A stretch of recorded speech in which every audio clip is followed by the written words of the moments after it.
ജനിച്ചതാർക്കു വേണ്ടി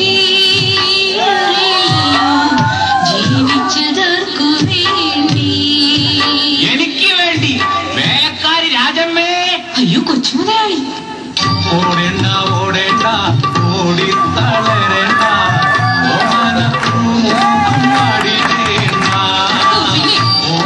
പൂമുഖം പാടാതെ സൂക്ഷിച്ചാൽ ഓമന ചുണ്ടത്തൊരുമ നൽകാം. കൊച്ചുമുതലാളി, ഞാനൊരു കാര്യം പറഞ്ഞേക്കാം. എന്ത് കാര്യം? സത്യം പറയട്ടെ, വേറൊരു ലൈനുണ്ട്. കാര്യങ്ങൾ നോക്കിട്ട് പോടോ, തന്നെ കാര്യം നോക്കിട്ട് പോടോ. നോക്കി നോക്കിനെ വെള്ളമിറക്കാതെ കാര്യം നോക്കിട്ട് പോന്നേ, തന്നെ കാര്യം നോക്കിട്ട് പോന്നേ. എന്താ പെണ്ണേ ഇത്? സുന്ദരിയായ നിന്നെ ഞാൻ എങ്ങനെ ഉപേക്ഷിക്കും?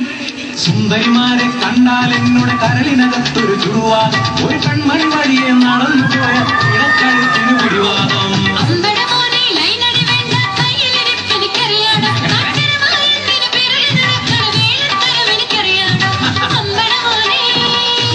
എടി പെണ്ണെ, നിനക്ക് ഞാനൊരു സമ്മാനം കൊണ്ടുവന്നിട്ടുണ്ട്. ഈ പൂവിന്റെ പേരെന്താണെന്ന് നിനക്ക് പറയാമോ?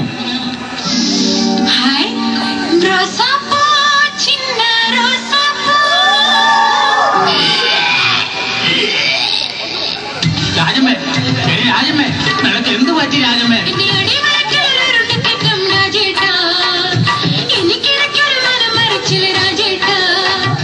പഠിച്ച കഞ്ഞി കുടിച്ചോ, പെണ്ണെ കുളിച്ച മോര് കഴിച്ചോ, മനസ്സറിയാതെ മനം മാറിയുന്ന ഗുളിക വല്ലതും കഴിച്ചോ?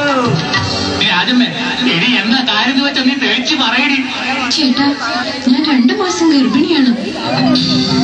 മാനസേശ്വരി പുതരൂ, മറക്കാൻ നിനക്ക് മടിയാണെങ്കിൽ മാപ്പുതരൂ, മാപ്പുതരൂ. അത് ശരി. അപ്പൊ അതിനിടയ്ക്ക് ഇങ്ങനൊരു പണി നടക്കുന്നുണ്ടല്ലേ? സത്യം പറയടി, ആരാടി ഇതിന് ഉത്തരവാദി? സത്യം പറയടി. അത് മുതലാളി, ഞാൻ. വേണ്ട വേണ്ട, നീ ഒന്നും കൂടുതൽ വെള്ളം വേണ്ട. ഇതിന് ഉത്തരവാദി ആ വേലക്കാരൻ വേലാതിനല്ലേ? അവനെ ഇന്ന് ഞാൻ. എടാ വേല, എന്താ എന്താ മുതലാളി പ്രശ്നം? പ്രശ്നം നിനക്ക് അറിയില്ലല്ലേ? എന്താ മുതലാളി?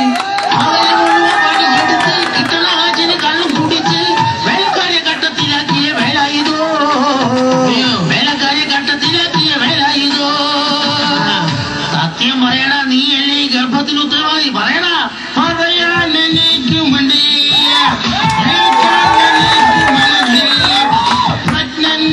ഒരു പെണ്ണിന്റെ വീട് ഗർഭം ചുമക്കാൻ മനസ്സില്ല, ഈ ഗർഭം ചുമക്കാൻ മനസ്സില്ല.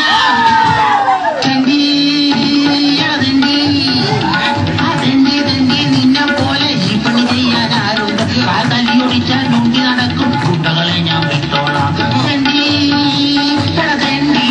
ഇനി ഒരു നിമിഷം നീ വീട്ടിൽ നിൽക്കരുത്. ഇറങ്ങി പോളാവത്ത്, ഇറങ്ങി പോളാവത്ത്.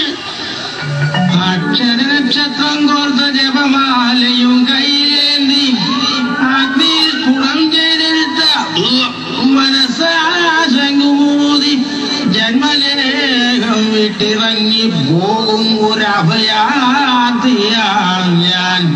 നിൽക്കൂ, ഒരു നിമിഷം. വേലക്കാരൻ വേലായുധനല്ലാത്ത വീട്ടിൽ ഞാൻ ഒരു നിമിഷം പോലും നിൽക്കില്ല. വേലായുധന, ഞാനും വരുന്നു കൂടെ. 14 വർഷം വനവാസം അനുഭവിച്ച സീതാരാമന്മാരെ പോലെ നമുക്ക് ഒരുമിച്ച് ജീവിക്കാം.